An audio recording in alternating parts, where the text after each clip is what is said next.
কানাডাতে study visa নিয়ে যারা চিন্তিত ছিলেন তাদের জন্য একটি দুর্দান্ত সুখবর।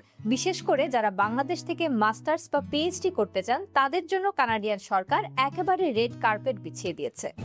আইআরসিসি এর নতুন আপডেট অনুযায়ী আপনি যদি মাস্টার্স বা পিএইচডির মতো উচ্চশিক্ষার জন্য কানাডায় আবেদন করেন, তবে আপনাকে কোনো স্টাডি পারমিট ক্যাপের মধ্যে পড়তে হবে না।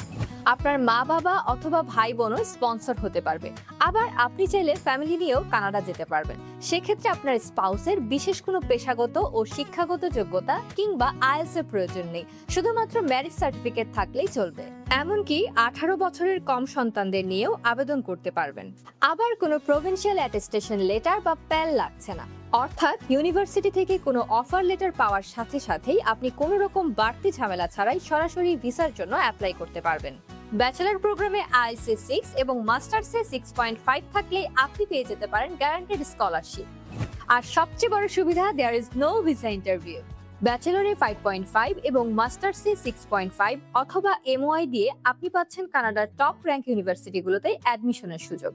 তাছাড়া মাস্টার্স কমপ্লিট করার পর আপনি পেয়ে যাবেন 3 বছরের পোস্ট গ্রাজুয়েট ওয়ার্ক পারমিট, যা পরবর্তীতে আপনার পিআর পাওয়ার রোডম্যাপ সহজ করে তুলবে।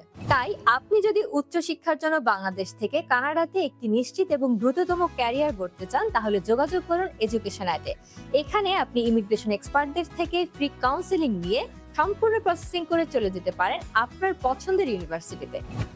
Lastly, visa grooming, online payment and pre departure briefing এ পেয়ে যাচ্ছেন এডুকেশন অ্যাটের full support. So start your global journey with education at.